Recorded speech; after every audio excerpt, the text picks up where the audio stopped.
Bien, on en était resté là. Pierre Rateau s'était inscrit, plutôt préinscrit ou même simplement candidaté en licence agroforesterie de niveau 3. Il avait obtenu son passeport indien, c'est-à-dire que là, à partir de ce moment-là, donc il est reconnu du PGI, il a tous les attributs d'un étudiant, enfin presque, et cette personne, donc, on voit a candidaté ici avec un niveau Bac+2, ce qu'il avait déclaré.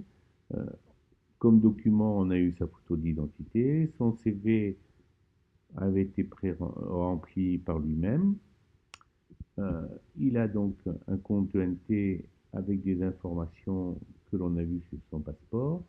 Et cette personne-là, donc, on va pouvoir la retrouver dans le module, comme je suis dans la sphère scolarité, dans le module candidature.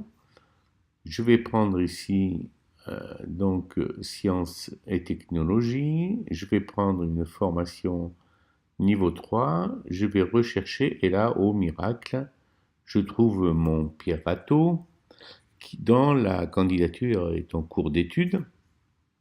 Je vois ici l'ensemble des informations le concernant et je vais pouvoir accepter ce choix. Si je l'accepte, je ne vais pas revenir sur toutes les... Ça va nous coûter du temps d'aller chercher. Mais il reçoit un mail comme quoi il est accepté avec une autorisation à s'inscrire. On voit ici que le résultat est passé en accepté. Là, eh ben, il faut savoir si cette acceptation est confirmée par l'étudiant, voire même par le personnel de scolarité.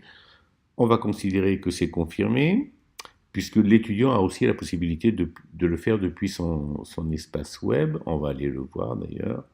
Voilà, ici, si je suis dans candidature, on voit que l'étudiant peut accepter ou refuser. Après tout, il a réfléchi, il ne veut plus s'inscrire là, donc il peut refuser, ou il peut accepter.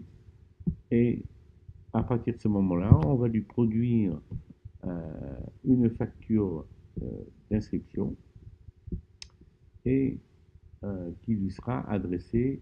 euh, non, on ne va pas lui produire une facture d'inscription, on va simplement confirmer, faire en sorte que ce mail soit accepté. Et ici, on voit apparaître, si je refais, que maintenant il a confirmé. C'est-à-dire le fait que l'étudiant est accepté, cela confirme son inscription. Il a reçu effectivement un mail de convocation avec son dossier d'inscription pré-rempli et la facture qu'il aura à payer. Donc, si je continue, eh bien, pour l'inscrire, il faut que j'aille dans le module inscription où cet étudiant, maintenant qu'il est confirmé, il est devenu préinscrit. Je vais donc le retrouver dans ma formation de niveau 3 comme étant préinscrit. Voilà mon Pierre Rateau. Et tout à l'heure, vous avez vu que mon Tartampion Casimir aussi était préinscrit. 2-0. Eh bien, là, je n'ai rien fait. Je n'ai rien rempli, je suis un personnel de scolarité qui vient juste de cliquer sur accepter et qui est allé dans le module inscription. Et bien là, je vois que je peux maintenant l'inscrire, sauf que évidemment, j'aurai toujours le problème de l'aptitude médicale. Il faudra que la personne intervienne pour valider, mais j'ai absolument toutes les informations concernant l'étudiant, toutes celles que j'ai remplies tout à l'heure, ont été donc renseignées. Il faudra bien sûr valider les pièces, hein. Ça c'est un rôle de responsable de scolarité, enfin ou d'agent de scolarité. Dans la partie coordonnées, je vais retrouver les informations que l'étudiant avait renseignées, tout et tout et tout. Voilà, donc j'ai plus grand chose à faire.